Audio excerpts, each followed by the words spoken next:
Break के बाद आपका फिर सबका स्वागत है। हम चर्चा कर रहे हैं बिहार के ऊपर, और ब्रेक पे जाने से पहले जन स्वराज पार्टी की प्रवक्ता अनुकृति ने बड़ा ही गंभीर आरोप लगाया था कि चाहे आप जितने भी वादे करें तो वो वादे जो है इसका क्या मतलब निकाला जाए। इनका कहना यह था कि बिहार में जो भी गरीबी है, जो पिछड़ेपन है, वो आप लोगों के शासन के कुशासन की देन है। आप लोगों का मतलब चाहे एनडीए का हो चाहे महागठबंधन का हो। तो मैं तीनों जो प्रवक्ता बैठे हुए हैं तीनों से एक एक करके इसका जवाब लूंगा। सिद्धार्थ, सबसे पहले आपसे। देखिए लक्ष्मण जी, हमारी जो जन स्वराज पार्टी के साथी हैं वो कह रही थी कि हम कोई अलग ब्रह्मांड पे रहते हैं क्या, और लोग अलग ब्रह्मांड में रहते हैं। पर मैं उनसे पूछना चाहता हूं, क्या आप इस ब्रह्मांड में अभी रहने लगे या आप पहले से इस ब्रह्मांड में रह रहे थे? बिहार की हालत तो आपके नेता और आप बहुत अच्छे से जानते थे। बिहार को बीमारू राज्य का दर्जा किसने दिलाया? बिहार में 1997 में कोर्ट ने जंगल राज कैसे कहा?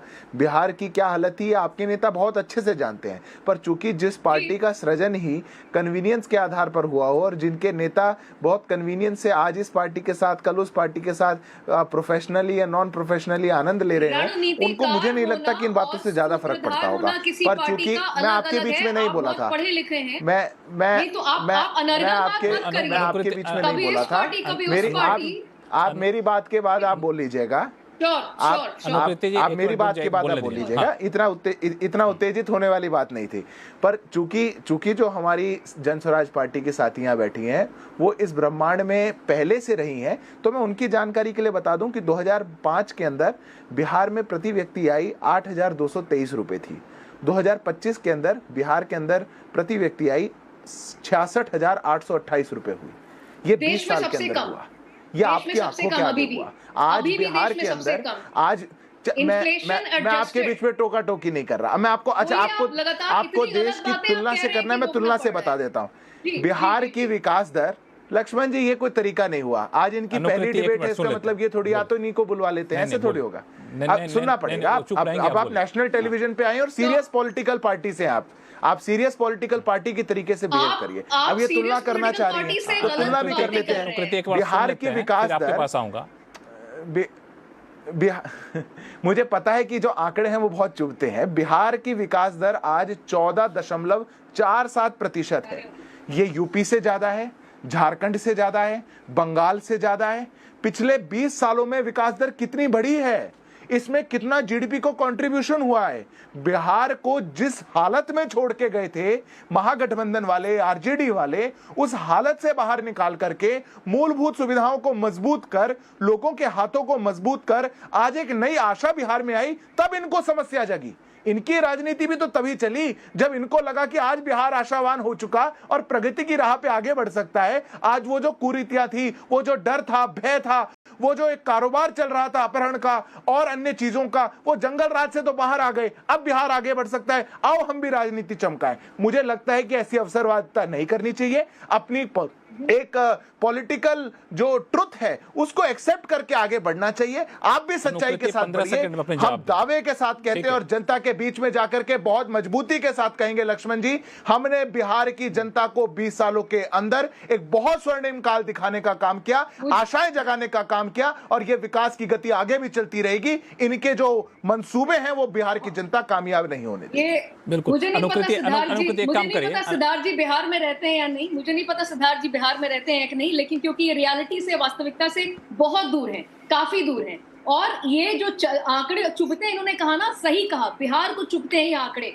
क्योंकि जो 8,000 आपने बताया, मैं 1990 का भी बता सकती हूँ, और 2025 में जो आपने 66,000 बताया, उसके बावजूद ये इन्फ्लेशन एडजस्टेड है। तो CNBC is a financial channel and I am sure इसके दर्शक समझते हैं कि इन्फ्लेशन एडजस्टेबल क्या होता है। और अभी भी 66 के बावजूद बिहार सबसे नीचे है। इससे कम प्रति व्यक्ति आय किसी स्टेट की नहीं है। और ये 14% विकास की बात करते हैं। ये इनको पढ़ना पड़ना है, यही दिखाता है। अगर सच में कुछ धरातल पे हो रहा होता तो ऐसे पढ़ना नहीं पड़ता। हम लोगों को क्यों मालूम है कि मल्टी डायमेंशनल पॉवर्टी इंडेक्स जो है वो 50% से ऊपर है बिहार का, देश में सबसे ज्यादा। अर्बन पॉवर्टी 33% है, देश में सबसे ज्यादा। ये कहाँ? और आप तो देखिए, ऐसा है कि अभी ग्लोबल डेवलपमेंट इंडेक्स पे तो हम आप कोट करिए, किन के डेटा को आप कोट करें? आप कोट कर दीजिए।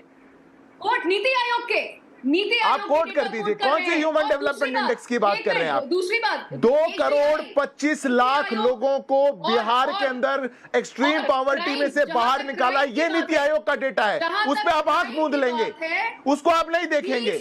30 दिन राजनीति जुलाई करनी के- जरूरी है केवल जुलाई इसलिए। के 30 दिन 57 मर्डर से ज्यादा हुए थे। 57 murders recorded, on record 57 murder 2025 के जुलाई में। क्या बात करें आप लोग क्राइम की। और नेशनल क्राइम रिकॉर्ड ब्यूरो का डेटा मैं निकालूं तो आप लोग पानी पानी हो जाएंगे। 2022 में हाईएस्ट अनुप्रिया यादव, हुआ है। और अनुप्रिया यादव, अरे ठीक है, भाई। अनुकृति जी ठीक है, जी, अनुप्रिया यादव, जी। अनुप्रिया यादव। मैं अनुकृति जी को के स्टेटमेंट को सुन के मैं थोड़ा आश्चर्यचकित हूँ कि हम कहते हैं ना कि 100 बिल्ली 100 चूहे खा के हज को चली।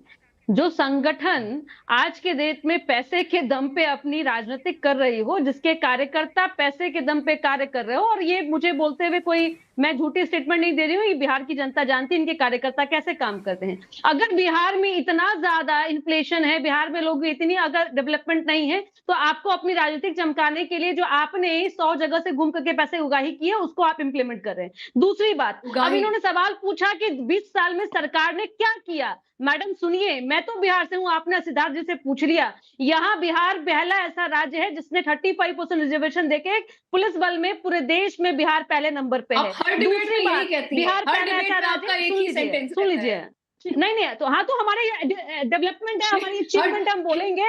हमने बिहार में महिलाओं को घर से बाहर निकालने के लिए उनको रोजगार दिया। हमने उनके परिवार में डोमेस्टिक वायलेंस के खिलाफ बिहार में शराबबंदी की। अब बताइए, प्रशांत किशोर जी कहते हैं कि हम बिहार में आएंगे तो शराबबंदी लागू खत्म कर देंगे। होम डिलीवरी हो रही है शराब की, होम डिलीवरी मत बोलिए, हर जगह। चुप रहिए। 30,000 करोड़ सरकारी अफसर सीखना होगा, आपको ट्रेजरी में ना जाकर डिबेट करते हैं मैडम, ट्रेजरी में ना जाकर अनुकृति को सुन लेते हैं, जो फिर आपके पास आऊंगा मैं। अनुकृति को बोलने दीजिए मुझ पे। आंकड़े चुभते हैं मैडम, सही में चुभ रहे हैं आपको कि हमारे जो डेवलपमेंट है, हमारे अचीवमेंट है वो आपको पचेंगे नहीं, क्योंकि आपने ही नारा दिया था, आपके ही नेता आए थे कि एक बार फिर से नीतीश कुमार जी के डेवलपमेंट पे ही काम हुआ था, वो आपके प्रशांत किशोर जी की करिश्मा नहीं थी। दूसरी बात, अब ये कह रहे हैं कि यहाँ पे बेटियों के क्या हुआ। हमारे योजनाएं जो है, कभी भी वोटर्स को देखकर हम वोट की चिंता नहीं होती है। हम पूरे बिहार को वोटर्स के रूप में नहीं समझते हैं, परिवार के रूप में समझते हैं। तभी हमने बेटियों को पढ़ने के लिए साइकिल की योजना दी, पोशाक की योजना दी। जिस योजना का रिसर्च होता है हार्वर्ड यूनिवर्सिटी में, यह प्रशांत किशोर जी के ऊपर नहीं हुआ है, कैसे उन्होंने लोगों को राजनीतिक में हासिल दिलाई सत्ता।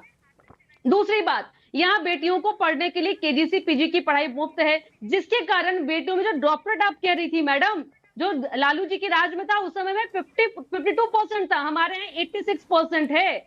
हमारे यहाँ बिहार में महिलाओं को, क्योंकि मैं कहती हूँ कि और बातें मैं इनसे करूंगी ही नहीं, क्योंकि इनको वो सड़क नहीं दिखेगी, उनको बिजली नहीं दिखेगी, समझ में नहीं आता। बिहार में बेटियों के, मैडम सुन लीजिए, थोड़ा सहन शक्ति रखिए। नेशनल चैनल पर डिबेट में आप चाय के चर्चे पे नहीं बैठी हैं, थोड़ा ध्यान रखिए आप। दूसरी बात ये कह रही थी भाषा से समझ में आ रहा है आप कितना नेशनल चैनल की मर्यादा रख रही हैं। आपकी भाषा से समझ में आ रहा है। भाषा पे